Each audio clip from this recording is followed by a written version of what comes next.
Bem-vindos a mais um Vamos Pôr a Ruga na Moda, o nosso podcast mensal que aborda as diferentes temáticas relacionadas com a longevidade.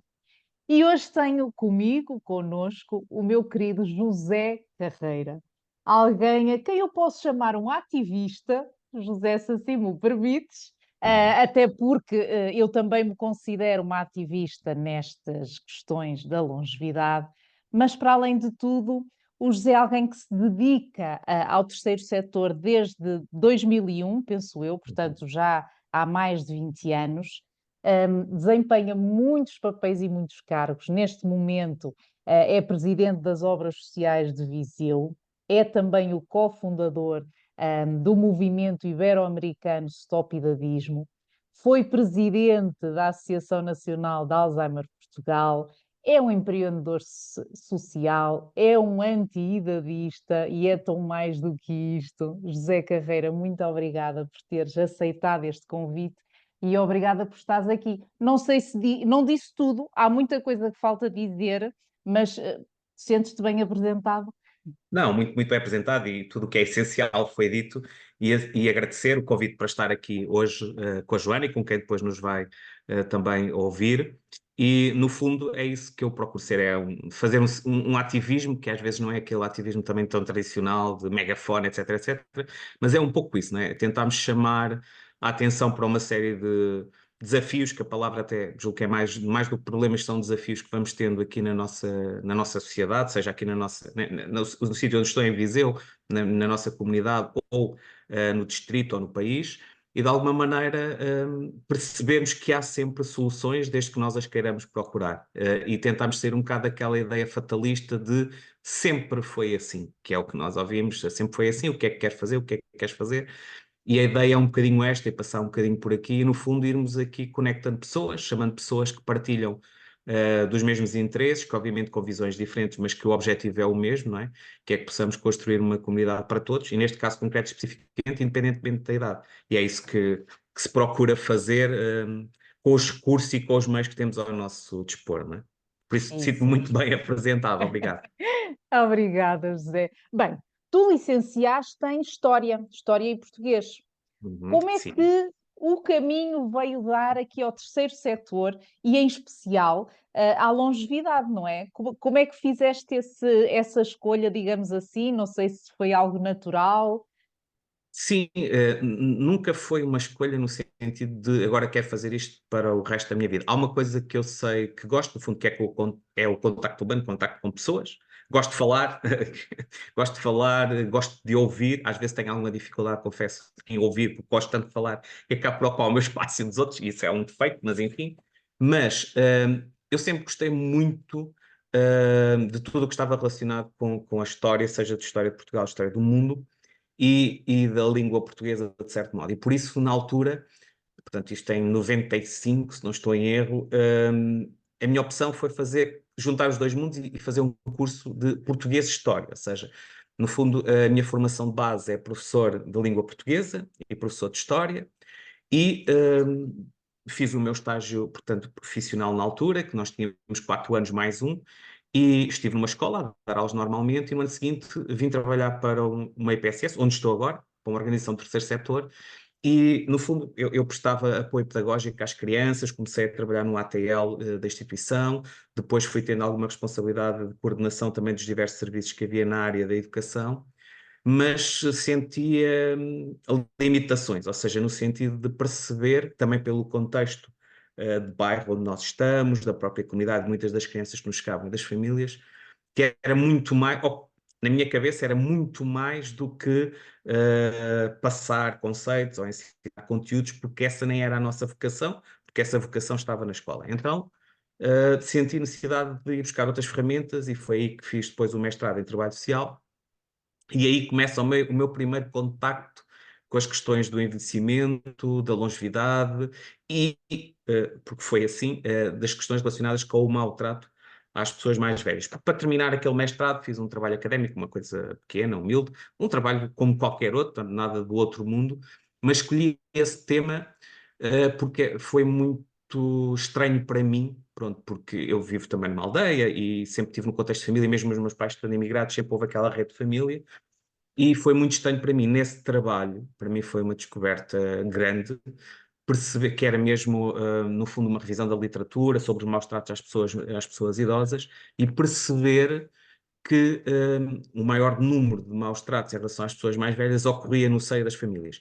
Isso para mim foi uma coisa esquisita, perceber que tanto podem ser o nosso porto de abrigo, e são, uma boa parte das vezes, mas também quando as coisas não correm bem, muitas vezes a família não correm bem no seio da família e aí as questões podem ser graves. E fiquei sempre com esse bichinho atrás da orelha, se assim podemos dizer, e entretanto, fruto da responsabilidade que assumi aqui na organização, porque passei também a ser dirigente da instituição onde estou neste momento, nós procuramos perceber que áreas é que não estavam cobertas no território e onde é que nós podíamos intervir, porque sempre quisemos pegar em temas e em áreas que não é que mais ninguém estivesse a trabalhar, que seria também, mas que estivessem mais a descoberto. E percebemos claramente, com base no diagnóstico do Conselho Local da Ação Social de Viseu, que as pessoas com demência e os cuidadores de pessoas com demência estavam muito desprotegidos, arrisco-me a dizer que ainda hoje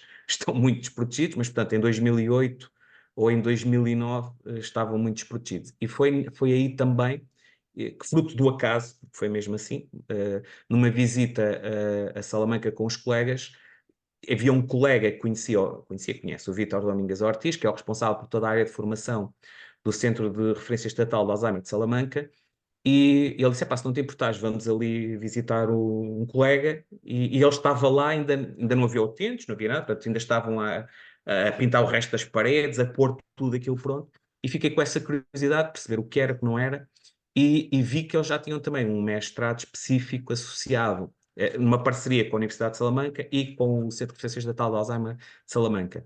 E quando eu percebi essa necessidade que havia aqui no território, decidimos que queríamos fazer alguma coisa, então vamos capacitar-nos para fazer. E então fiz esse outro Master de atenção centrada, portanto, de cuidados para pessoas e famílias com demência na Faculdade de Medicina da Universidade de Salamanca, com esta parceria com o CRE.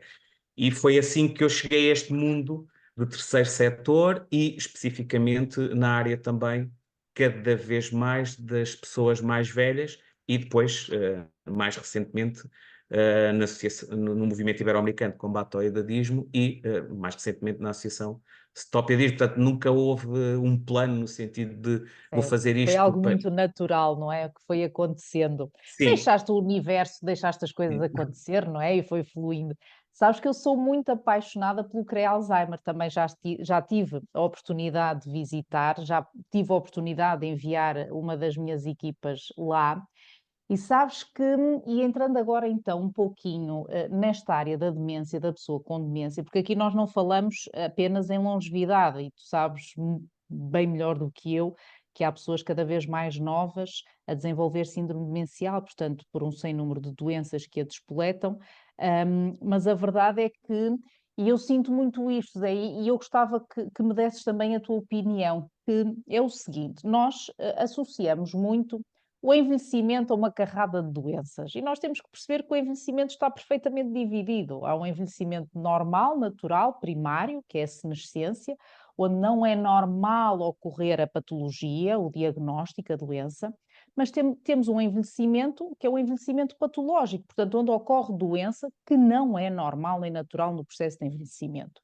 É óbvio que quanto mais anos eu viver, mais propensão vou ter a desenvolver determinadas doenças, porque aqui os radicais livres e os meus telómeros e tudo isso vão-se consumindo ao longo do tempo e, portanto, a verdade é que vão aparecendo doenças. E nós sabemos, e disseste muito bem, nós quando temos uma pessoa com demência, a doença não é da pessoa, é da família, não é? Porque entra-nos, é uma avalanche que nos entra em casa. E antes de entrarmos um pouquinho por este mundo, e sabes que é uma das coisas que mais me assusta, por isso é que eu tive a necessidade também, assim como tu, de trabalharmos muito nesta área da demência. Porquê?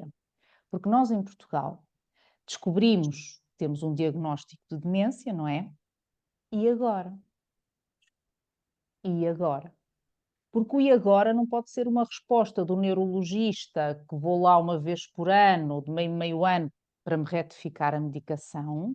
Não podem só ser umas visitas pontuais ao psicólogo ou ao terapeuta ocupacional, mas tem que haver uma coisa muito mais enquadrada. E no CREA Alzheimer conheceste muito bem como é que funciona e como está tão bem estruturado, mas a verdade é que assim que eu lá cheguei, a primeira coisa que me disseram foi: Joana, nunca compares uma possível resposta em Portugal com a nossa, porque aqui nós somos uma resposta do governo, somos a única que é totalmente financiada a nível de investigação e tudo isso, portanto, apesar de estar sediada em Salamanca, para o nosso bem que está pertinho, dá resposta a todo o território espanhol. Portanto, eles têm efetivamente tudo aquilo que está disponível.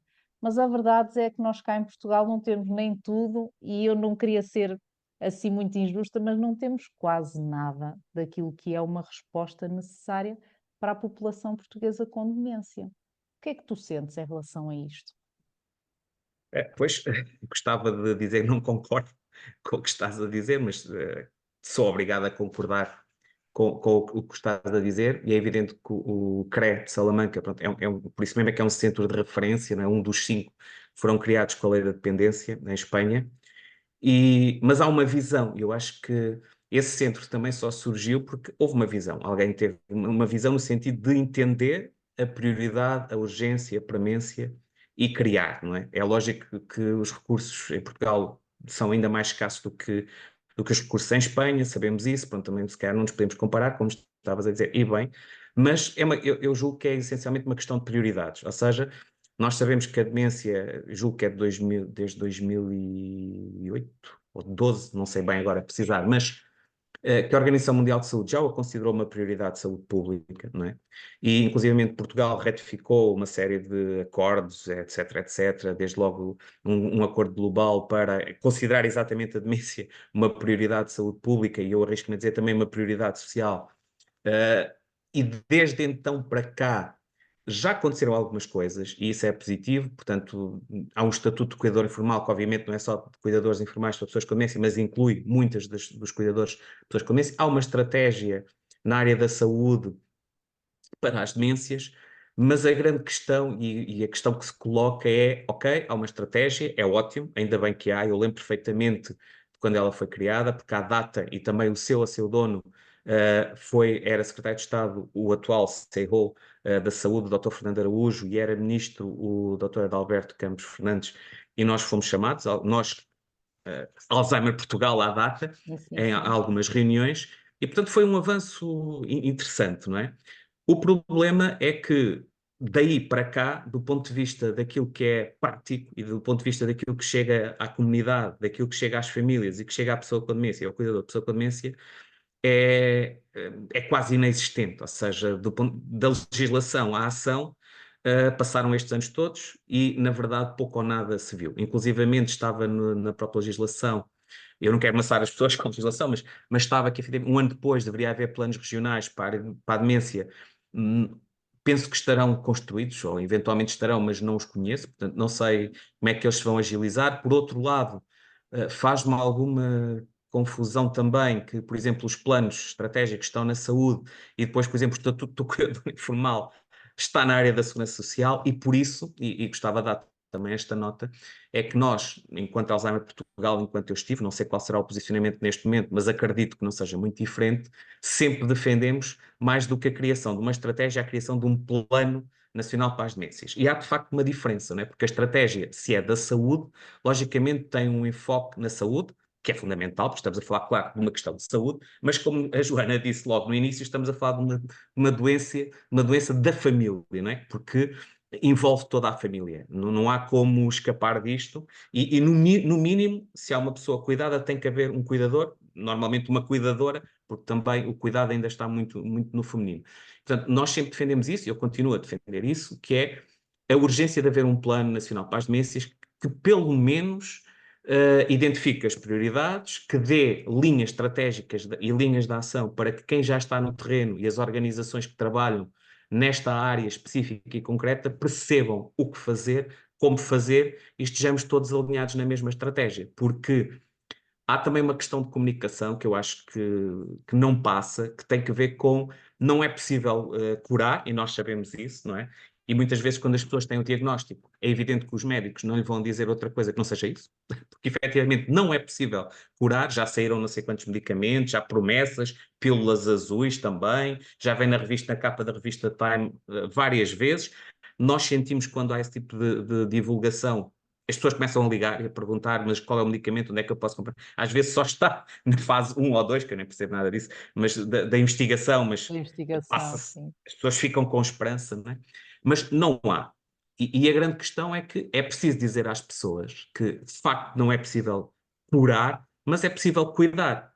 E esse é que é o ponto, e eu acho que aqui é que está depois a grande diferença, que é, para cuidar bem, eu também tenho que me capacitar, não é? E tenho que eu próprio estar bem, portanto tem que haver uma preocupação com o autocuidado, porque há uma tendência grande de quem cuida, que muitas vezes é apanhado desprevenido, são decisões que são tomadas de um dia para o outro, dessa pessoa, se não se preparar, se não perceber, porque é difícil perceber quando temos as pessoas à nossa frente para cuidar, mas tem que também ela estar bem, tem que ter um tempo para si, ou pelo menos dar-se um tempo para poder fazer o melhor que pode e sabe perante o seu ente querido, que há um risco gigante de, em vez de termos vamos dizer assim, um problema, passarmos a ter dois, porque há uma pessoa que pode deprimir, que também vai ficar doente, etc, etc. E eu penso que é isso que falta fazer também, que é, ok, não podemos curar, mas podemos cuidar bem, podemos cuidar melhor. E por outro lado, e agora estou a falar dos cuidadores informais e das famílias que, em regra, são quem cuida destas pessoas e cuidam o melhor que podem e o melhor que sabem. E isso é importante dizer, e claro que há falhas, há lacunas, porque as pessoas esgotam, porque as pessoas perdem a paciência, porque é assim mesmo, não é? Uh, mas depois, quando passamos para o lado do cuidador formal, portanto, dos profissionais, não é? Então aí a questão é, eu acho que é mais preocupante. Eu não quero alarmar ninguém, porque também esse não é o objetivo, mas há muito pouca informação, pouca sensibilização, pouca capacitação e faz muita confusão. Já o disse várias vezes e vou dizer outra vez, espero que a Joana não me leve a mal dizer isto assim aqui, mas a verdade é esta, não é? Há um investimento gigante do ponto de vista das infraestruturas, não é? Portanto, estamos a falar de cimento, de betão, do que seja, pronto, e há construções espetaculares. Agora no PRR tem pululado aí algumas, e ainda bem que assim é, mas aquilo que me faz sempre confusão é, portanto, temos novas estruturas, mas com a mesma mentalidade, com o mesmo paradigma de cuidado, com a mesma forma de fazer, só, portanto, mudámos o invólucro, mas o que está lá dentro não mudou. E nós sabemos isso, porque de quando em quando, não tanto quanto gostaríamos, somos convidados para fazer algumas ações de sensibilização e também de formação e de capacitação de técnicos dessas organizações, e percebemos claramente que as pessoas não estão munidas das ferramentas básicas, não sabem o que é doença, não sabem como lidar, não sabem como fazer, e portanto, uma coisa era, há uns anos atrás, que já tínhamos vamos dizer assim, um lar para 100 pessoas e duas tinham demência. Agora temos um para 100 e 80 ou 90 que têm demência. E, portanto, não se pode exigir a alguém que não tem uma formação de base, tem um trabalho de facto duro, extenuante, mal pago, em regra. E eu estou no IPSS, portanto sei o que é que nós pagamos, pagamos mal às pessoas. Não estou a falar dos outros, estou a falar de nós também, né? A quem não é dada formação contínua, a quem não, se não há essa preocupação, de facto essas pessoas vão estar em grandes dificuldades, depois sabemos que faltam imenso, porque estão doentes, porque isto, porque aquilo, porque é evidente, não é? Se eu passo um dia inteiro, por exemplo, a dizer a uma pessoa que eu não a roubei, vou dar um exemplo prático, nesta, acabei de lhe dar bem, agora está-me a dizer que eu roubei. Não, mas você roubou-me. Não, não roubei. Não, mas você roubou-me. Não, mas eu roubei. Quer dizer, isto é um desgaste incrível, mas aquela pessoa, não é? É porque obviamente ela sente-se maltratada, não é? E não tem como saber. Portanto, eu acho que é todo esse trabalho que está por fazer e para fazer, e há ainda um outro risco que nós temos estado a correr, que é, por vezes, passa-se uma ideia de que se criou uma unidade especializada, por exemplo, em demência, e nós perguntamos qual é o modelo de intervenção, qual é o paradigma de intervenção, qual é o modelo de cuidados, se é atenção centrada na pessoa, se é humanitude, o que é que seja, e as pessoas, não estou a perceber. Portanto, alguma coisa continua mal, E eu creio que é fundamental que também quem tem capacidade de decisão e os diversos decisores políticos, não estamos aqui a dizer se foi o governo A ou o governo B, isso nem interessa, não tem que ver, ou pelo menos a mim não me interessa, não é? Porque acho que também não há ainda, não foi, se calhar nós, enquanto ativistas ou enquanto pessoas que estão nesta área, se calhar também não tivemos a capacidade de influenciar positivamente, no sentido de explicar que tem que de facto ser uma prioridade, porque as pessoas não são em regra, bem tratadas. E não podem ser bem tratadas, por exemplo, quando passam uma boa parte do seu tempo contidas, não é? Portanto, vamos dizer assim, amarradas numa cama ou numa cadeira, quando estão sobremedicadas, quando, enfim. E a questão é, há alguma coisa para fazer? Há alguma coisa, há muito, muito para fazer, porque nós não somos um microclima diferente de outros países, não é? E nós mostramos resiliência, capacidade de fazer, por exemplo, durante a pandemia, pá, houve erros, houve problemas, mas as nossas organizações, estas que eu estou a dizer que têm dificuldades por falta, tiveram uma resposta inacreditável, não é?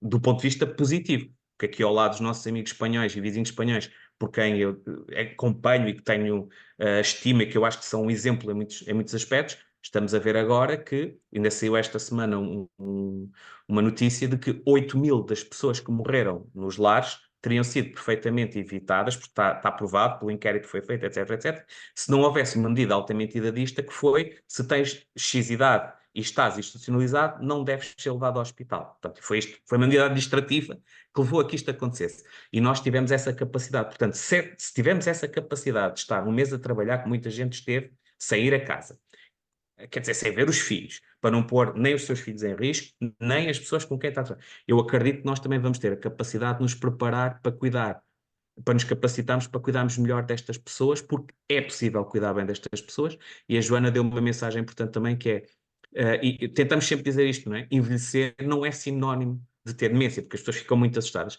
Sabemos é que a incidência e a prevalência aumenta com o avanço da idade, é o principal fator de risco eventualmente, não é?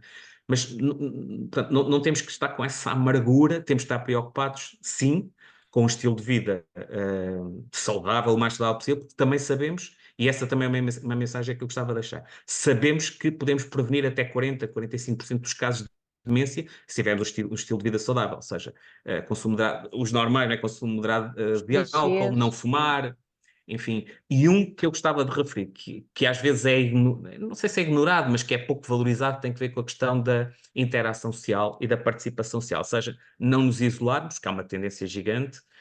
Hoje temos 5.000 amigos no Facebook, mas não conseguimos falar com ninguém como estamos aqui a falar hoje. Queremos tomar um café, epá, não vou ligar, que já não ligo há tanto tempo, o que é que vais tanto? E esse é um problema grave, não é? Que é o deslaçamento social, e nós, no fundo, perdemos o contacto com o nosso vizinho do lado, nem sabemos quem é, com o familiar, porque é só por WhatsApp ou o que é que seja. Portanto, há muito para fazer, desde logo isto, né? Que é o facto de nós continuarmos a participar ativamente na vida das nossas comunidades. E essa é uma mensagem que eu julgo que é importante nos dias de hoje, porque a pandemia também contribuiu para nos afastarmos mais, e temos que terem atenção a isso. E no caso específico das pessoas, por exemplo, com demência e dos seus cuidadores, há uma tendência natural, vou dizer assim, para que as pessoas se isolem. Desde logo pelo estigma que existe, não é? Porque se tivermos um comportamento, vamos almoçar, vamos almoçar ou jantar, e o nosso familiar, ou nós, se fomos nós, infelizmente, não é? Ou o nosso familiar, mas se tiver um comportamento desajustado, toda a gente vai olhar, portanto nós vamos ficar ali um bocado. Pronto, porque o estigma é grande, tudo o que tem a ver com a saúde mental, sabemos, infelizmente, É como é que verdade, a ainda nossa é. sociedade não está minimamente Não. preparada para lidar com a doença mental, com uma doença neurológica, como a demência. Mas sabes que estavas a falar e eu estava-me a lembrar de uma conversa que tive não há muito tempo com uma amiga que também é enfermeira e é responsável por uma escola em Lisboa. E ela dizia-me: "Oh, Joana, sabes que, e muito neste espírito de capacitarmos pessoas, sejam cuidadores informais ou formais, relativamente às questões da demência. Porque o que mais assusta, isto faz-me lembrar um bocadinho os primeiros socorros, o suporte básico de vida, o que mais assusta, eu não sei o que é que eu hei de fazer, não é? Perante determinada situação ou comportamento, eu não sei, ou seja, nós temos é que nos capacitar, eu tenho que perceber, ok, eu estou perante esta situação, eu tenho que procurar, e aqui Alzheimer Portugal e muito do teu trabalho também, tem, por exemplo, só o site é brilhante, porque tem uma série de instruções, de dicas, de informações, de formações, um, E mesmo há algumas iniciativas, como o Café Memória, que também daqui a um bocadinho vou pedir que nos expliques o que é e dentro deste, que outras iniciativas é que poderão existir, que acaba por ajudar a normalizar isto da demência. Mas o que falta efetivamente é, vamos imaginar, uma pessoa é diagnosticada com uma doença oncológica, não é? Nós temos aquela primeira consulta que nos é dada a informação e depois somos logo acompanhados por um psicólogo, pelo médico e é-nos dado logo um plano, não é? Ou seja, olha, daqui a X tempo vamos fazer isto, durante este tempo vamos fazer aquilo, depois neste período se melhorar fazemos isto, se piorar fazemos aquilo, ou seja, tu olhas para a frente e vês qualquer coisa. Com a demência isto não acontece. Ninguém só te diz, é pá, olha, pois não tem cura, agora vamos ajustando a medicação, ok, mas e o que é que acontece agora? E o que é que acontece daqui a um ano? E o que é que eu posso fazer para que a evolução, porque há muita forma de terapia não farmacológica para atrasar esta evolução, há muito tipo de estímulo, ok, então e o que é que afeta no meu cérebro? E o que é que isso quer dizer? E é muito esta padronização daquilo que é uma formação, mas individualizada, porque eu ter um corpus de leve é diferente de eu ter uma doença de Alzheimer, é diferente de eu ter uma frontotemporal, é diferente de eu ter uma demência mista, e é importante que as pessoas entendam isto. E o normalizar, como por exemplo as iniciativas que Alzheimer Portugal tem e as obras sociais de Viseu também mantêm, e muito daquilo que é o apoio na vossa região às pessoas com demência é efetivamente feito por vocês. Portanto, José, aqui só numa perspectiva e até mesmo as pessoas que nos possam estar a ouvir, que ou são cuidadores informais ou mesmo formais, ou pessoas que até têm uma demência diagnosticada há pouco tempo, que estão assustadas, que têm. O que é que se pode dizer a estas pessoas que é possível, porque há quem faça, e é possível, o que dizias há bocadinho, cuidar, e cuidar de todos, não só da pessoa com demência. Essa é outra mensagem também, que é uma das mensagens-chave que estava numa das campanhas que foi lançada pela Alzheimer Portugal na altura, que tinha que ver com amigos na demência, não é? Na linha daquele que é o trabalho feito para haver comunidades amigas na demência, que é o seguinte: é possível viver bem com demência, ou seja, sabemos que é difícil, o diagnóstico é um choque, é preciso adaptações do próprio e da família, mas é possível viver melhor com demência, não é? E viver bem neste. Agora, temos é que nos preparar para o que aí vem. É preciso viver bem se nos prepararmos para o que aí vem. E essa é que é a questão, não é? E por isso falta, eu concordo com o que estás a dizer, que falta no fundo um plano de cuidados individualizado para as pessoas, não é? Que é perceber, ok, tem este diagnóstico e o que é que vamos fazer? E muitas vezes as famílias sentem-se efetivamente perdidas, porque foram ao especialista, que lhes dá o diagnóstico, faz o seu trabalho, não é? E que lhe diz, bom, Claro. posso-lhe dar uma medicação, mas nem sequer é uma medicação específica, é para, vou dizer assim, paliar aqui um pouco a sintomatologia, os comportamentos, mas pouco mais haverá a fazer. Olha, pronto, tem que se habituar à ideia, não é?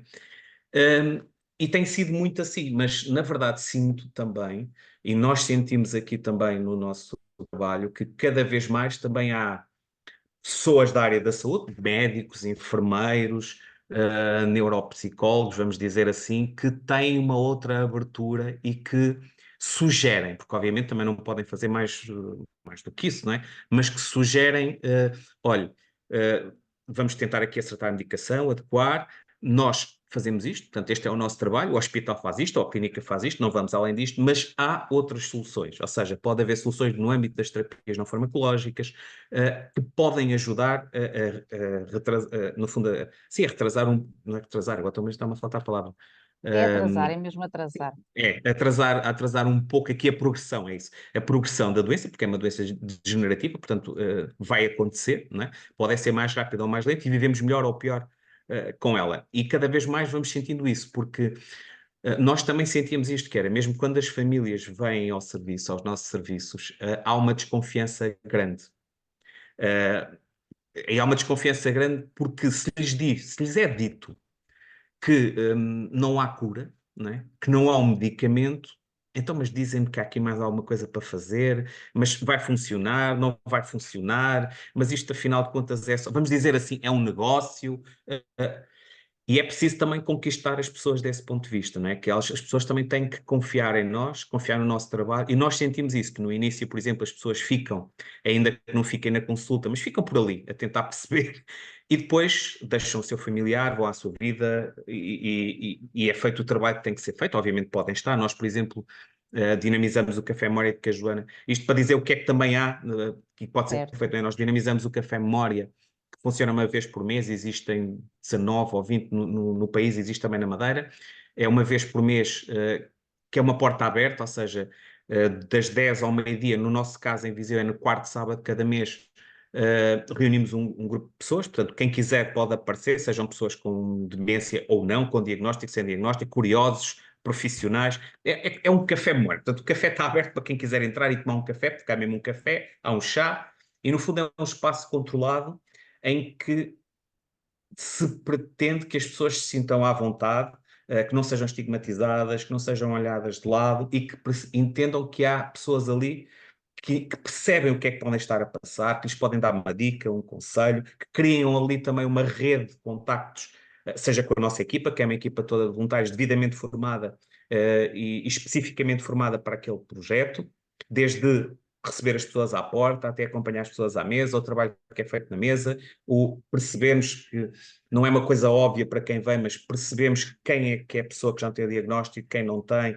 e temos algumas formas de nós sabermos quem são as pessoas, para caso algo não corra tão bem, podemos ajudar e ajudar, seja depois a servir o café, a servir o bolo, e nas sessões que, por exemplo, uma sessão do mês é uma sessão informativa, pode ser uma palestra sobre, vamos imaginar, nutrição, e no mês seguinte é algo prático, manualidade, ou dança, ou o que seja, música ou terapia, enfim. Mas com esta vocação que é tirar as pessoas de casa e tirar as pessoas do isolamento.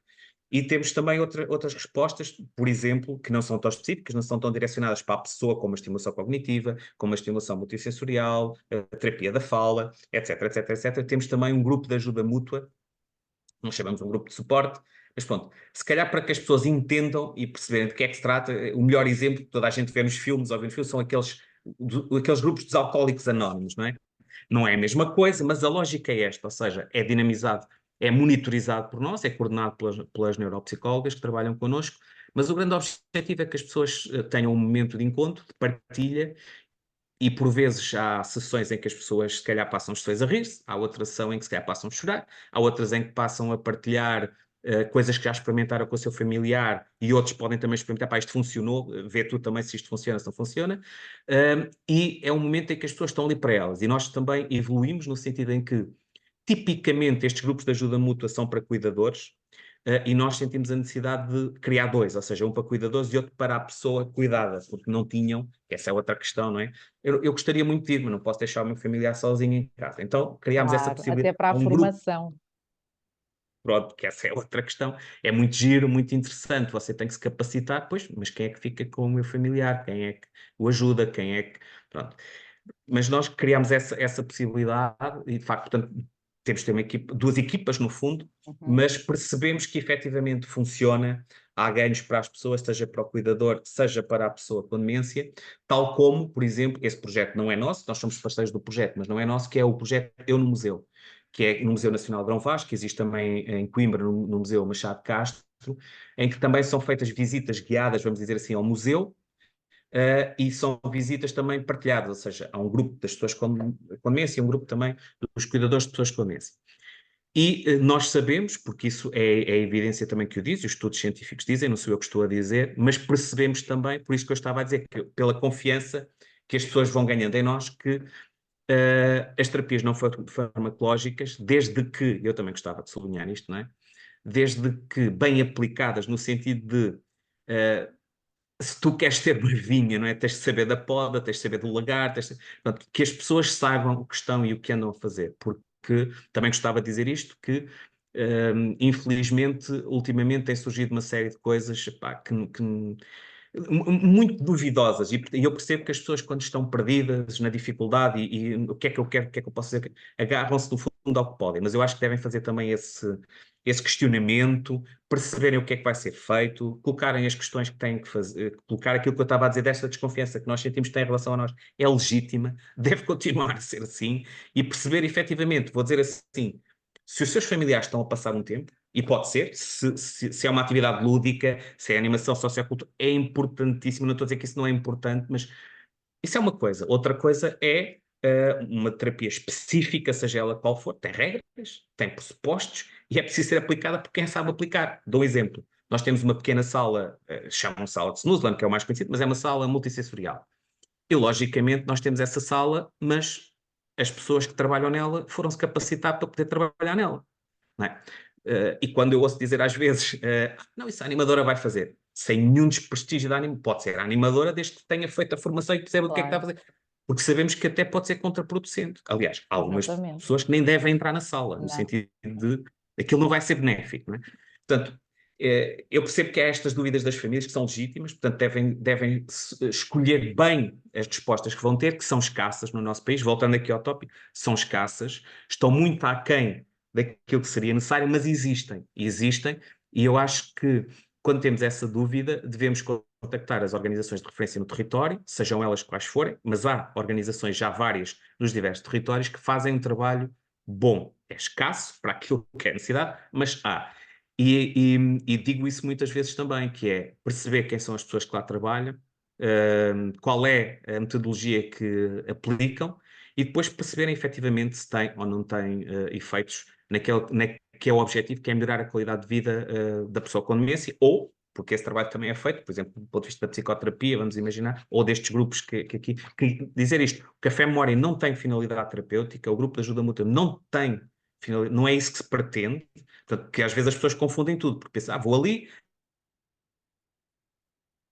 portanto, vão lá estar uns especialistas, não é? Portanto, cada coisa no seu lugar, não é? Mas eu acho que acima de tudo é isso, é percebermos quem é que está a fazer, quem é que sabe fazer e procurar essas respostas, porque elas, apesar de escassas, existem. E aquilo que eu quero dizer também é que vale a pena, vale muito a pena, obviamente, apostar nesse tipo de resposta, porque sabemos também que se for uma criança é um investimento, que se for uma pessoa mais velha muitas vezes é visto como uma despesa, mas eu continuo a acreditar que é na mesma um investimento, porque continuam a ser pessoas de pleno direito, não é porque tens um diagnóstico de demência que deixas de exercer os teus direitos e que deixas de fazer as tuas escolhas, deves continuar a fazer as tuas escolhas, mas quando isso acontece, que a pessoa não tem toda a capacidade, eu creio que a família deve também fazer tudo o que estiver ao seu alcance e, acima de tudo, procurar aquilo que há de melhor, e isso, por vezes, que é também muitas vezes um mito, nem sequer estamos a falar de muito dinheiro, porque uma consulta no especialista custa X e se calhar Y de sessões de terapia não farmacológica custa Y. E devem ser complementares, por isso é que eu digo, há também este lado positivo que cada vez mais as pessoas que estão na área da saúde, especialmente os médicos, os especialistas, como é evidente, os psicólogos, os psiquiatras, os neurologistas, etc., etc., cada vez mais dizem, olha, também pode fazer isto, também deve fazer isto.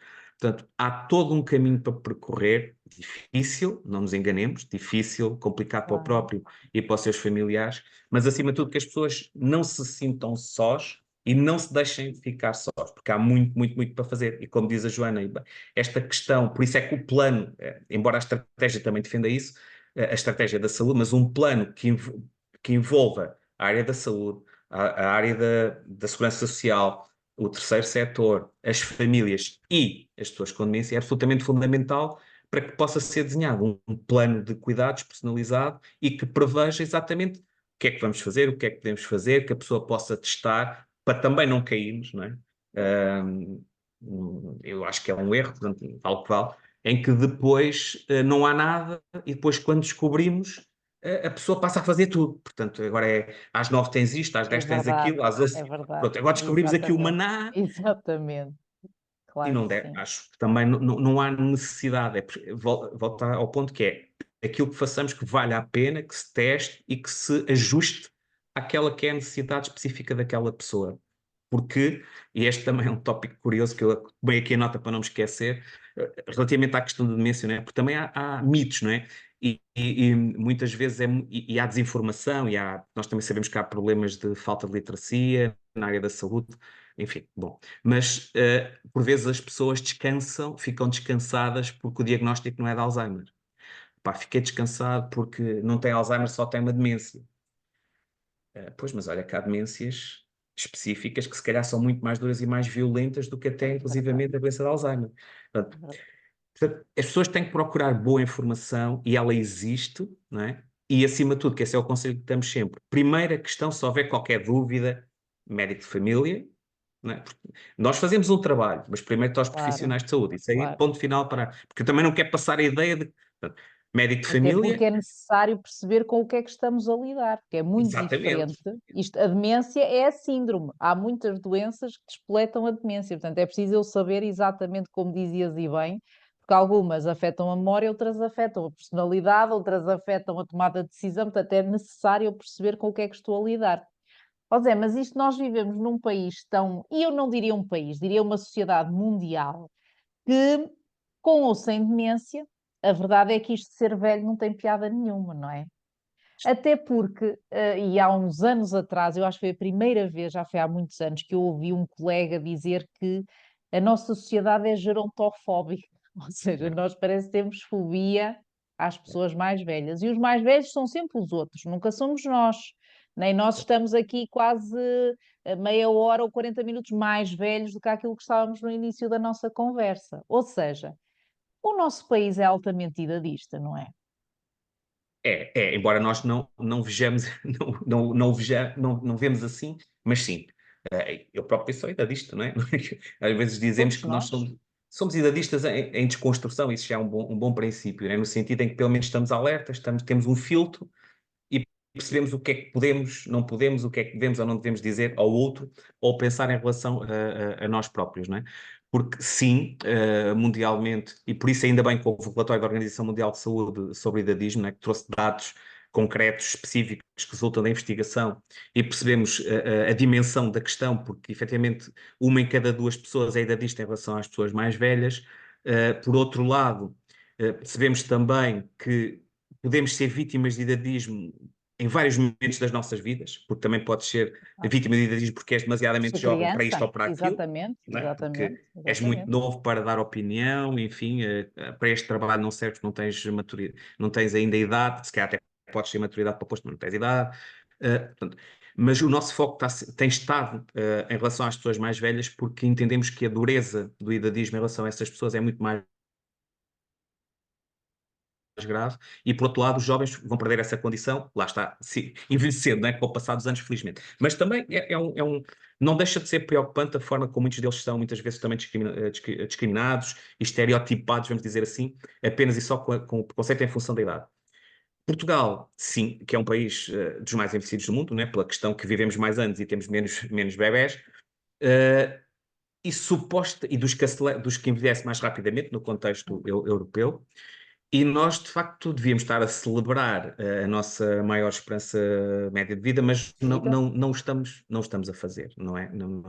E é verdade também, nós sabemos que os últimos anos de vida das portuguesas e dos portugueses, a qualidade de vida não é a melhor, pronto, que há comorbilidades, há uma série de doenças, e também dizer isto, não é? Porque uma coisa também é envelhecermos com capacidade económica, outra coisa é envelhecermos sem capacidade económica, e sendo Portugal um país em que cerca de 40 ou 45% das pessoas, antes das transferências sociais, são pobres ou em risco de pobreza, quando chegamos à idade avançada, a dureza da pobreza é maior, é maior. E, portanto, há muitas dificuldades do ponto de vista da alimentação, do ponto de vista dos cuidados, do ponto de vista até da participação social, porque isso também tem um custo, né, financeiro. Se eu quiser ir ao cinema, custa dinheiro. Se eu quiser fazer uma viagem, custa dinheiro. Portanto, as pessoas acabam muitas vezes por se retirar por falta de capacidade económica, etc, etc. Por vezes há gente que tem que optar, pessoas têm que optar entre comer ou comprar medicamentos, ou pagar a renda e comprar medicamentos. Portanto, temos este contexto.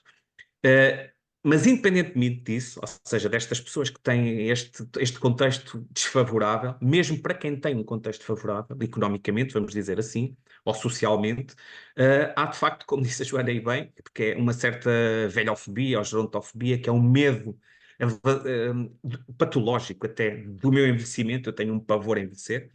É uma coisa doentia, não é? Há dúvidas que eu acho que são legítimas, que nós tenhamos, como é que vou ficar, como é que não vou ficar, que perdas é que vou ter, que ganhos é que vou ter. Eu acho que isso é legítimo. Outra coisa é eu quer dizer, não consegui viver com isso.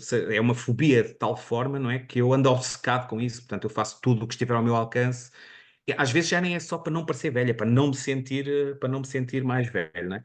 E por isso temos vários exemplos, e a indústria, quer nós queiramos, quer não, epá, tira partido disso, não é? Estamos a falar da indústria do anti-envelhecimento, que é legítima, quer dizer, eu não estou a pôr isso em causa, e eu também gostava de dizer isto: cada pessoa, homem ou mulher, deve fazer aquilo com que se sente bem, não é? Se eu me sinto bem assumindo os meus cabelos brancos, depois que os assuma. Se eu não os quero assumir e quero pintar o meu cabelo preto, vermelho, cor-de-rosa, depois que o faça.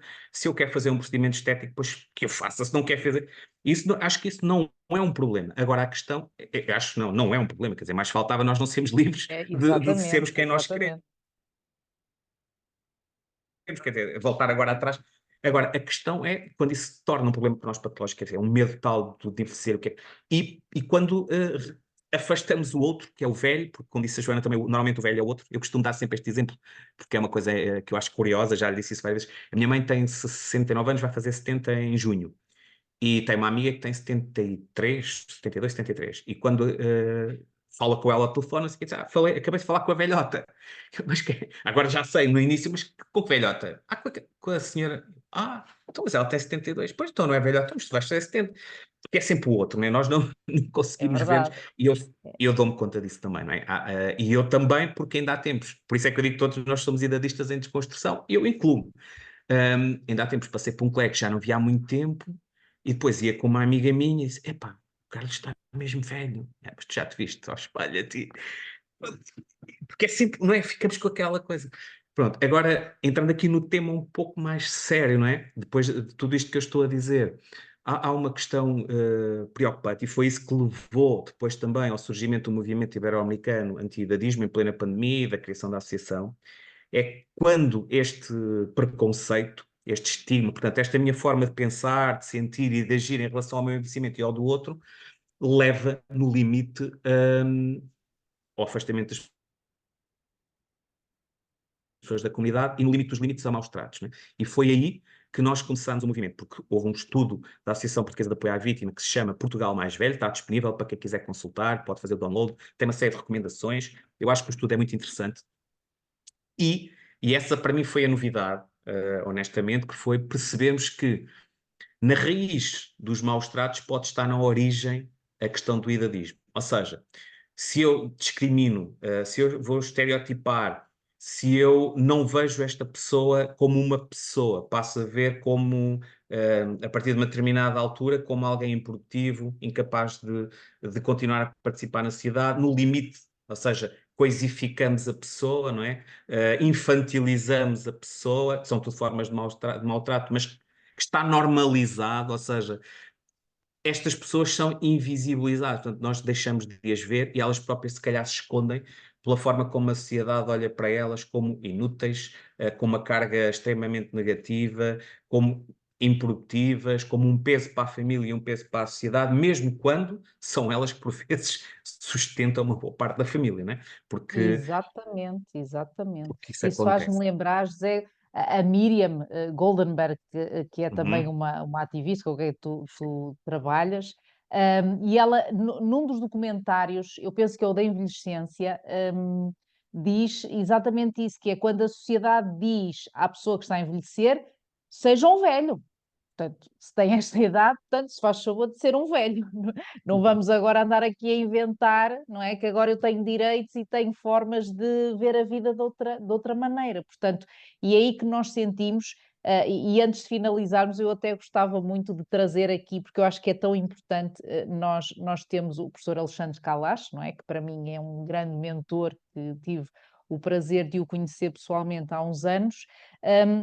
E a verdade é que ele é um dos maiores daqueles que eu conheço, é um dos maiores ativistas disto que é o idadismo, não é? E a forma como nós olhamos para as pessoas mais velhas, que é como é que é possível eu ter 65 anos, sou considerada pessoa idosa, neste momento corro o risco de ainda viver mais 30, portanto, ainda me falta um terço da vida, e a sociedade achar que eu vou perdendo tudo aquilo que eu passei uma vida para adquirir, não é? Ou seja, eu passo de um alto estatuto para um estatuto, como dizias e muito bem, de inútil, de improdutivo, portanto, de não contributivo, de subsidiário.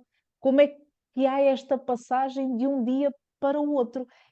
porque no Brasil é exatamente visto da mesma forma, não é? Daquilo que eu vou tendo conhecimento, das histórias que vocês vão trocando, e dentro da cultura idadista que nós temos, quais é que foram assim os casos que até vocês vos chocaram, daquilo que é este preconceito em relação à idade? Eu posso contar um especificamente, porque passou-se com uma amiga pessoal, que obviamente não vou identificar Claro. nem a ela nem ao grupo, mas em que se passou isto. A pessoa trabalhou 32 anos num órgão de informação e comunicação, como jornalista, e numa das reestruturações, talvez a segunda ou a terceira, nos brasileiros tem uma expressão engraçada que é numa reoxigenação, não é? Em Ok. que o argumento é nós estamos a reestruturar porque há pessoas que já não se adaptam à política da empresa e não sei quantos, e estamos à procura de novos talentos, como se o talento tivesse idade. Não tem. Ok. Acho eu que não Isso. tem, não é? Porque há gente talentosa jovem, há gente talentosa mais velha, como há gente sem talento nenhum mais velha e gente sem talento nenhum mais novo, infelizmente. Eu gostaria muito de ser, de saber pintar, pois não sei. Então tenho que comprar de vez em quando os posters daqueles quando vou ao museu, aqueles mais baratinhos. Não dá. Pronto. E no caso dela, elas, obviamente, a colega chegou a entendimento com a entidade, enfim, foi o que foi. E o que é que a chocou mais? Uma coisa é nós já sabemos que as empresas são idadistas. Ponto final, parágrafo. Ou não são todas, mas uma boa parte das empresas É, são. E não deixa de ser curioso que que os CEOs têm uma determinada idade, mas depois entendem que as pessoas que colaboram com eles a partir de uma determinada idade não servem. Não é? Há aqui um paradoxo interessante, não é? Não se olhando mais uma vez ao espelho, não é? claro, claramente, Então, mas claramente. se eu continuo a ter capacidade e competências para gerir esta e administrar esta empresa, como é que eu vou dizer a alguém que tem 55, vamos imaginar, que já não se adapta àquela que é a mentalidade, a cultura da organização? Bom, mas enfim, é uma questão estratégica, é uma questão económica, financeira, porque depois o que vai acontecer, que é uma outra questão curiosa, que é com a falsa no fundo, ideia de que, bom, mas vamos contratar novos talentos e vamos dar oportunidade. Pois vais, com uma questão económica que é com o valor de uma pessoa que teve uma carreira, não é? Vou contratar duas ou três em condições piores do que, que esta pessoa tinha. Mas isso seria é bom para os Isso. sindicatos tratarem. Mas o que é que acontece? O que é que chocou essa colega? Muito mais do que as decisões da administração, foram os comentários entre pares, os comentários das suas colegas e dos seus colegas. E os comentários foram: pronto, então agora vais-te embora, já te vais reformar e já vais cuidar dos teus netos. Portanto, e ela ficou chocada. Não é? Em primeiro lugar, eu não tenho netos. Segundo lugar, eu tenho 60 anos e eu quero continuar a trabalhar. Terceiro lugar, só falta dizer-me que eu devia ir cozer as meias, porque aqui temos a questão também da interseccionalidade dos vários ismos, portanto, o idadismo, o sexismo, como podemos ter o racismo, o capacitismo, mas neste caso, claramente, sexismo e idadismo. Só faltou dizer, se calhar nem nunca devias ter estado aqui, porque o que é que está aqui uma mulher a fazer, não é? Portanto, com o passar dos anos, pior. Ainda por cima agora tens o cabelo branco, enfim. Portanto, isto é o que se passa no dia a dia. Este é um exemplo claro daquilo que se passa no nosso país, que se está a passar e que, no fundo, não é muito diferente no Brasil, com uma diferença que é no Brasil, e isso é aquilo que nós vamos falando, é ainda mais grave, especialmente em relação à mulher, porque há um culto do corpo exacerbado no Brasil, da imagem da mulher. A Miriam Goldenberg também fala nisso muitas vezes. Então há uma pressão gigante em relação à mulher. E ainda com uma outra diferença, é que no Brasil és considerado idoso a partir dos 60 anos. Portanto, à partida, que é uma construção social, não é? É uma questão de, Claro, aqui é 65, é 60, podia claro, ser 50, pronto. claro. Então aí a pressão é gigante mesmo, não é? E a indústria também não perdoa isso, não é? E percebemos que o Brasil, ainda por cima, é um país gigante, porque é um continente praticamente, e que envelhece de uma forma aceleradíssima. E, portanto, vão ter muito menos tempo de preparação e adaptação do que aquele que nós já tivemos, que cada vez também é mais curto. E dizer também, até porque mudámos recentemente de governo, e eu tinha alguma expectativa deste tema vir a ser tratado, e espero que venha a ser, até porque ele é transversal a uma série de áreas, portanto, mas talvez, tal como houve, ou vai haver nem é uma Secretaria de Estado, é um Ministério para a juventude, eu tive a expectativa de que pelo menos houvesse uma Secretaria de Estado que tratasse das questões da longevidade, da demografia, natalidade, longevidade, solidão. Tive essa esperança, não aconteceu, mas ainda tenho a esperança que, efetivamente, do ponto de vista daquela que é a transversalidade, porque há uma Secretaria de Estado para a Igualdade, no âmbito da educação, no âmbito da segurança social e também da saúde, que o tema venha a ser tratado. E foi por isso também que nós lançámos um manifesto quando da campanha eleitoral, em que defendemos uma série de linhas estratégicas para o país, naquelas que nós entendemos que são as prioridades, no sentido de podermos colaborar a construir uma comunidade para todas as idades. Sabemos, por exemplo, no caso dos jovens, é dramático, não é? A perda de jovens que nós temos todos os anos, portanto, não conseguimos reter talento, não conseguimos reter gente também criativa, mas acima de tudo em idade, vamos dizer assim, reprodutiva, vamos dizer assim, portanto temos um problema demográfico grave por estas duas vias, a natalidade é baixa e felizmente vivemos cada vez mais anos, e temos as pessoas que eventualmente podiam ter filhos a emigrar. Portanto, eu percebo essa prioridade, acho que também faz todo o sentido, quer dizer, acho que é de bom senso, mas espero também que deste ponto de vista o novo governo tenha um olhar, e acredito que isso vai acontecer, com esta preocupação, não do combate ao idadismo por si só, porque o combate ao idadismo é um instrumento ao serviço de, ou pelo menos nós entendemos, é uma ferramenta, é um instrumento que pode e deve estar ao serviço daquela que é uma longevidade com qualidade de vida. E é isso que nos faz ainda muita falta, que é nós criarmos as condições para que possamos nos sentirmos incluídos, esse é o primeiro ponto, em que os nossos direitos sejam salvaguardados independentemente de quantas primaveras já celebramos, e que possamos viver, neste caso, envelhecer como bem entendermos e continuarmos a ser respeitados nessa condição. E sabemos que, por mais que nós possamos dizer, fazer, defender, se não houver políticas públicas e diretrizes claras e concretas que ajudem a que a comunidade entenda que isto não é um assunto do outro, é um assunto nosso. Como disse a Joana, estamos há 40 minutos, portanto, estamos 40 minutos mais velhos, agora se calhar 50 minutos mais velhos. Quando somos convidados a ir às escolas, é uma alegria, no sentido de que ficam um bocado desconfiados os miúdos e esta coisa de idadismo, não sei o quê, os velhos. Não, não, isto é uma questão tua. É uma questão tua. Ah, minha, sim, sim, porque é teu pai, é teu avô, mas também é tua, porque tu também estás a envelhecer. E como tal, aquilo que tu estás a ver hoje em relação ao teu pai ou em relação ao teu avô é um assunto teu por essa via. E por outro lado, porque tu também podes ser vítima. Quando quiseres entrar no mercado de trabalho, por exemplo, como falámos há pouco, que és demasiadamente jovem para isto ou para aquilo, mas depois, com o avançar da idade, podes ser vítima em vários momentos da tua vida, Exatamente. se nada for feito. Portanto, isto é uma questão da sociedade, não é uma questão do... Por isso é que as pessoas... Então, mas que idade é que tenho para estar preocupado com isso? Eu estou preocupado com isto porque é uma questão que também que me diz respeito. Exemplo, eu tenho 46, vou fazer 47 anos. Eu sei que há pessoas que não têm essa consciência e acham que são, vou dizer assim, os maiores do mundo, e portanto eu já fiz isto, já fiz aquilo, só não sei o quê, portanto vai ser... A minha lógica é, se eu por algum motivo deixar de poder trabalhar onde estou, ou porque eu, vamos dizer assim, me chateei e quero ir embora, ou porque a entidade está farta de naturar e dizer, pá, chega, eu tenho que ter consciência de que, muito próximo dos 50 anos, é muito complexo arranjar um novo trabalho. Por exemplo, e não tem que ver, muitas vezes, que este é que é o ponto, com a competência que a pessoa tem ou não tem, ou com a maturidade que tem ou não tem para o desempenho da função que vai ter. É apenas e só uma questão de cartão de cidadão. E dou um outro exemplo rápido, se ainda me for permitido. Uma colega, isto já há uns 10 anos atrás, talvez mais, nunca mais me hei de esquecer disso, porque ela saiu a rir e entrou a chorar. Ou seja, ela tinha 31 anos à data, professora, uma pessoa pá, impecável, fala bem, vou dizer, bonita, sempre impecável. E ela disse-me, pá, José, eu não sei se vou poder continuar aqui ou não, portanto não leves a mal, mas eu vou a uma entrevista de emprego. Não, deves fazer pela tua vida, porque nós de facto, pá, não podemos garantir que vamos provar o contrário. E ela foi a uma entrevista de emprego a uma marca, eu vou dizer, paciência, na Máximo Duty, que obviamente tem uma linha mais desportiva, mas tem uma linha mais clássica.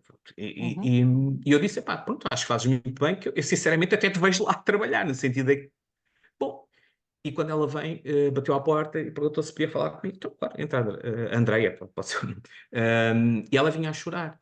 Então, epá, não imaginas, não sei o quê, eu não tinha noção, porque aquilo... Então, mas foi assim, então, epá, foi por isto, que eu ganhei consciência da idade, no sentido em que estava a correr tudo bem, a conversa estava a evoluir positivamente, portanto, eu acho que estavam a gostar de mim, eu também estava tudo não sei o quê, sim, porque isto, porque aquilo, porque aquilo outro, e até que a pessoa do outro lado, quando começa a pegar nos documentos, pega no cartão de cidadão dela e faz contas. E diz, mas você tem 31. E ela, sim, não dá. E ela, como? É só até aos 30. Hoje isso já não acontece, né? Já não acontece deste ponto de vista, já não aparece nos anúncios, é muito raro, que eu acho que até é ilegal, não sei, não posso É dizer. ilegal, Já é não ilegal. aparece só a partir do X ou até ao X, pronto. Mas isso formalmente, mas depois informalmente isto passa-se, né? Portanto, Claro, claro, claro. e são exemplos do dia a dia. Portanto, eu tento ter essa consciência, não é? De que não é fácil e a idade traz estas coisas, especialmente quando depois do lado de lá, e por isso muita gente, partilhar isto também, quando agora envia currículo já não envia fotografia. Omite. Eu sei isso porque estivemos a fazer recrutamento há coisa de 2 semanas e achei isso curiosíssimo. E veio uma senhora a uma entrevista com 55 anos. E eu disse, não, mas senhora, não enviou fotografia. Olha, vai-me desculpar, se quiser, pronto, mande-me já embora, elimine-me já, mas olha, eu fiz isto porque não me chamam para nada. E eu Ok. percebi que tem que ver com isto. Porque quando eu comecei a omitir a data de nascimento e não enviar a fotografia, eu Começaram comecei a a... Não chamar, fiquei na mesma, não fiquei, fiquei na mesma, mas mas que já foi me percebi. chamada. Mas fui pelo menos chamado e tive a Claro, oportunidade, como estou a claro, ter aqui, claro. Ser de ouvida. ser ouvida. Portanto, isto de facto é dramático e É está a acontecer factual, todos é os verdade. dias. Sim, sim. José, antes de terminarmos, e para quem nos está a ver ou ouvir, vamos imaginar que tinhas sido nomeado esta semana Ministro da Longevidade. Quais é que eram, assim, as 3 medidas que tu sabes que terias que tomar ainda nos próximos 3 meses por serem tão gritantes e tão necessárias no nosso país? É muito difícil e essa questão é muito é injusta porque eu não estou preparado para ela. Mas dizer o seguinte, é muito mais fácil quando estamos fora de identificarmos aquilo que é preciso fazer do que quando estamos dentro. Eu também tenho essa consciência e é fácil, como eu disse há pouco, eu tinha a expectativa que fosse criado isto e aquilo, mas quem tem que decidir e tomar medidas, seja este governo ou o anterior governo, não interessa qual o acordo do governo, isso para mim não é relevante, não é? As pessoas têm que tomar opções e, obviamente, os orçamentos não são infinitos. Portugal, no contexto da União Europeia, é um país pobre, não nos enganemos, não vale a pena, não é? Nós é que achamos que somos isto, não somos, portanto, temos os recursos são poucos, têm que ser bem geridos. Mas pode ser estranho, aquilo que eu vou dizer para as pessoas, mas eu acho que há algo que é absolutamente fundamental que se faça, que é o combate à solidão. E nós estamos a falar, neste caso concreto, mais com foco nas pessoas mais velhas, mas eu falo na questão do combate à solidão porque não afeta só as pessoas mais velhas, desenganemos, não é? Porque há muita gente jovem, há pouco já falamos um bocadinho sobre isso, jovem, gente nova que está só, sente-se só, e também a psicologia explica isso, e quem faz os estudos, não há nada pior do que nos sentimos só no meio da multidão, ou no meio ou estamos na nossa família e sentimos sós, ou estamos num shopping um domingo à tarde cheio de gente, sentimos sós, isso é de uma violência gigante. Portanto, eu acho que esse trabalho é fundamental, que é o combate à solidão, que pode ser feito, ter várias dimensões. Portanto, essa seria uma das medidas que eu A acho que é da primeira, estratégia, a primeira, e que não é nada de novo, quer dizer, não estou a inventar nada, não é? Porque há países que inclusivamente têm, Portugal provavelmente não tem dimensão para isso, se calhar não faz sentido nenhum, desse ponto de vista, que é ter um Ministério da Solidão. Mas o Reino Unido tem, o Japão tem, porque se percebeu as consequências que isso tem do ponto de vista daquilo que é a saúde pública e depois das consequências que isso tem financeiramente. financeiras, claro, Porque se não prevenimos, vamos depois intervir, e isso claro. custa muito, muito, muito dinheiro. Puxando a brasa, de facto, àquela que é a nossa sardinha e a nossa preocupação, eu procuraria também fazer evoluir aquela que é a Estratégia Nacional da Saúde para a Demência para um Plano Nacional para a Demência. É um Como foi compromisso que feito o na área Governo... do envelhecimento, não é? Nós já temos o Dr. Nuno Marques a coordenar o novo plano. Exatamente, exatamente, exatamente. E, portanto, eu creio que seria absolutamente determinante haver um Plano Nacional para a Demência, já expliquei o porquê, porque obrigar-nos-ia, que é uma coisa muito difícil, mas a conversarmos uns com os outros, não é? Quem está na área social a falar com a saúde, quem está na saúde a falar com a área social, a falar com as famílias e ouvir as pessoas com demência. Porque também é uma falsa questão de que não é possível falar com as pessoas com demência no sentido É de as verdade. ouvir e de elas terem algo para dizer. Têm muito para dizer, por isso, por exemplo, a própria Alzheimer Europe tem um grupo de trabalho de pessoas com demência, funciona, produz documentos, traz ideias e, acima de tudo, porque eu posso estar a priorizar muita coisa e ter mais ou menos jeito para o fazer, mas ninguém sabe mais o que é que precisa e qual é a sua necessidade do que a pessoa com demência e as suas famílias. Portanto, têm que ser ouvidos. E esse plano, eu acho que tinha, desse ponto de vista mais holístico, podia integrar todas estas dimensões e dar uma resposta mais assertiva. E a terceira medida, a Joana, falaste agora do Dr. Nuno Marques, e dizer que eu gostaria também de clarificar isso, que para nós, haver um plano nacional, uma estratégia nacional para o envelhecimento ativo e saudável é fundamental. Eu várias vezes chamei a atenção para isso, na medida que eu pude, não é? De que não fazia sentido haver uma proposta de estratégia que era 2017-2025 e nunca ter saído do papel. E, portanto, finalmente saiu do papel. Isso é um bom sinal. E eu tenho visto a dinâmica que está no terreno, que é positiva e que, quer queiramos, quer não, faz agitar aqui as águas. O que é que eu, se eu pudesse também decidir, esta é uma medida pequenininha, nem sei se podia ser chamada uma medida, mas o que é que eu procuraria fazer se fosse possível, e já dissemos isso também, portanto, no nosso manifesto, Portugal para todas as idades refere isso, que era um dos pilares desta estratégia para o envelhecimento ativo e saudável ser o combate ao idadismo.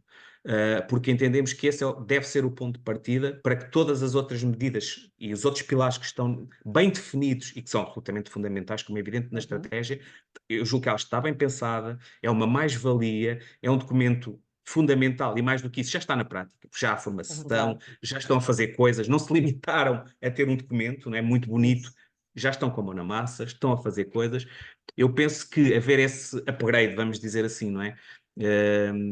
Nessa mesma estratégia seria fundamental, até para estar mais alinhada com aquela que é a década para o envelhecimento saudável 2030 e também com aquele que é o posicionamento da própria Organização Mundial de Saúde, que coloca o combate ao idadismo, volto a dizer, são as minhas lentes, é puxar a braça à nossa sardinha, Claro, mas claro. coloca o combate ao idadismo como prioritário e como a base, no fundo, de todo o trabalho que é para fazer a seguir. Portanto, no fundo, seriam estas três medidas, não sei quanto custam. Muito obrigada, Sr. Ministro. Iremos passá-las É ao assim. Ministro das Finanças. Obrigado. José, muito obrigada por esta hora de boa conversa.